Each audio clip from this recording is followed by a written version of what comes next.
A promised land that flows continually with milk and honey. Amen. But it's not a physical land. It's an escape hatch. It is a form of medication. I will admit that. I will admit to you, it is a form of medication. And I'm encouraging you to do drugs. But this is a different kind of drug. Because once you drink of this water, you'll never thirst again. All right, man. Yeshua never told you not to medicate. He never said don't medicate.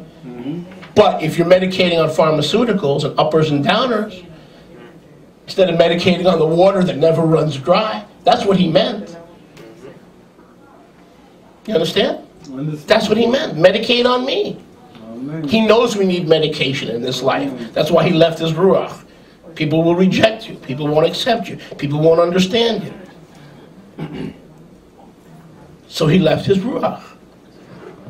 So we could be medicated and comforted and receive purpose and peace and guidance and clarity. And every time I try to do ministry by controlling people, you sit here, you're outside the camp, you're in the camp, you sit there, you blow the trumpet, you do it. Whenever I start doing that, I have no peace. Because you're expecting so much. Because I'm now pushing all the buttons, I'm doing all the operations. But when I say I don't care, my job for Rivka, for my family, for everybody else under my flock, is to be in prayer and to be in communion with Yahweh, because then I'm going to be an effective minister of Yeshua. Amen. Exactly. And to start praying for the sheep. Pray. Because I see the kind of stuff that you guys are going through. And I need to start, and I have not been praying for the sheep because I've been too busy trying to figure out how I'm going to do the next phase of ministry. And the next book, and the next project. Well, brother, are you going to have Sefer Yashar in the next version? You know, how about Barnabas? Are you going to be coming out with a version that has Barnabas? So there's always a next project, there's always a next article, there's always a next teaching. In the meantime, I have marriages falling apart in the congregation, and I have people who are not getting along, and I'm not even praying for the sheep because I'm so busy planning my ministry. You understand what I'm saying? Exactly. So there's an irresistible presence, that we need to get ourselves into as often as we need to, which is all, daily. Yahweh's response is, yes, if you're mine, I'll go with you wherever you go. Yahweh's not going to stop you from going where you want to go. He just wants to make sure that you don't leave home without him. Like a credit card. Because, can we talk? I mean, let's be honest. Can we talk? We can talk. I have taken many vacations from Yahweh. Or at least I've tried to. That's it. Go to, you know, you should see that, I guess, sometime. Arrogant, prideful. I says, Yahweh, that's it. I've had enough of you. You ain't hearing from me for 6 months. You hurt me. You sent me this person. You told me you would be different. Things haven't worked out the right way. How many chances am I supposed to give this person? Right? Oh, wow. We talk. That's the way we think. If we don't say it, sometimes we think it. Yeah, I've done that. So sometime, and I know I've done that, especially even in the ministry. Ministers tend to, especially ministers. Sometimes we feel we just need a little time off. Some men, you know, they need a little time off. Be careful, you know what I'm saying? There's too much spirit singing and sidurs and Hebrew and deep discussions, and you wind up on a roof somewhere, you know, on vacation, and then there's a swimming pool. And Bathsheba shows up in a bathing suit. And you're on vacation from Yahweh. And being on vacation from Yahweh can get you in a lot of trouble. Oh, man. Whenever I used to take a vacation from Yahweh, you don't want to know what happened. I took a couple of vacations from Yahweh in Jamaica. I don't want to know. Not the island. I know. Jamaica, New York. Not the island. Queens. Jamaica, Queens, yes. So then I went to buy dope. I was a little bit dopey in those days. I had just gotten saved. So I went to buy dope. And wouldn't you know it, got arrested. Now it's got arrested. Next time I went to buy dope, lady double parks the car right in the middle of New York, gets out of the car, starts handing out tracts, and he goes, "Hi, Jesus loves you. Do you know Jesus?" And I'm like, "Oh my, I'm a preacher. What do you mean I don't know Jesus? I'm here to buy dope. Lady, get back in the car." Lady, get out of here. Now, she doesn't just show up. she double parks in the middle of the street, so I can't move.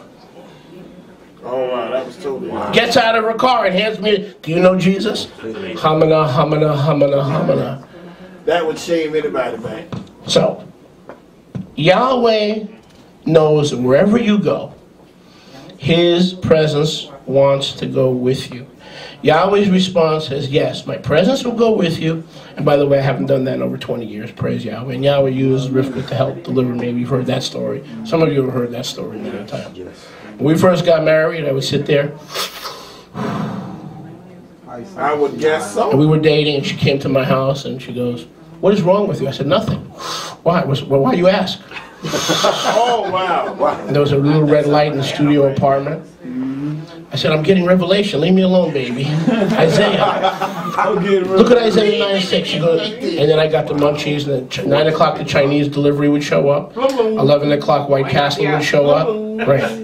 So I was munching my face off, and she goes, that's it. She goes, you're disgusting. She goes, you're a preacher. You're sitting here doing it. It's either me or the pot. Which one is it? You want the pot or you want me? That's what she told me. Am I right?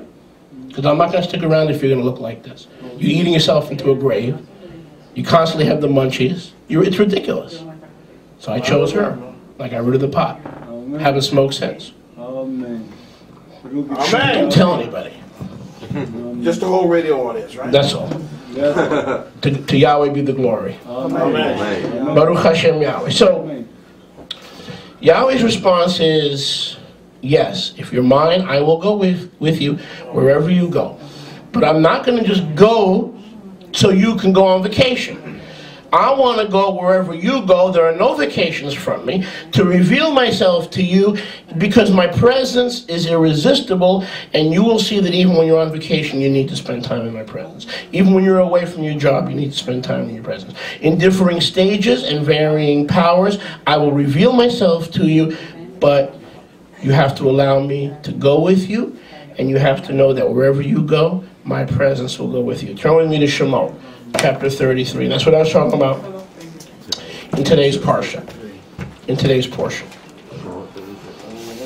There have been many stages in my life, and we could give up on Yahweh. We can give up on His will. And Yahweh says, wherever you go, I will go with you. He sure will.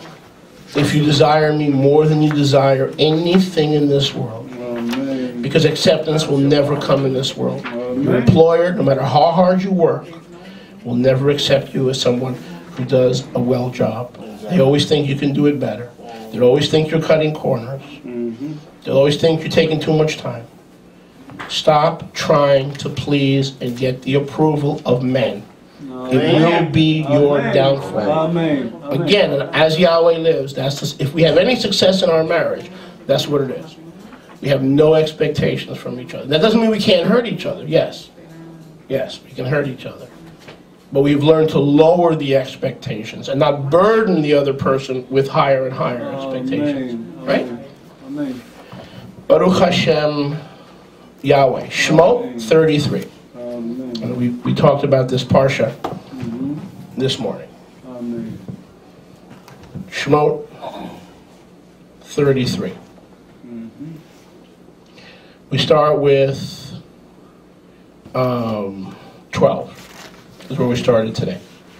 Moshe said to Yahweh, see, you said to me, bring up this people to Israel. Yet you have not let me know whom you will send with me. Where's my husband? Where's my wife? Where's my support system? Where's my team? Where's the worship leader? Where's the children's minister? In other words, you told me to go, but you didn't tell me who was going with me. You follow what I'm saying? Watch this. Who's going with me on my journey in this life to deliver Israel? That irresistible presence that I met. That's what I want. And I don't know who's going with me. I met you somewhere back there, and now we have a relationship. But vis-a-vis the future, I need to know that you find me as irresistible as you did when you first appeared to me at the burning bush, even though I broke the 2 tablets, even though I smote the rock twice when I was only supposed to smite it once, because Yeshua, the rock of salvation, was only smitten once. Yet you have not let me know whom you will send with me. You told me to go, but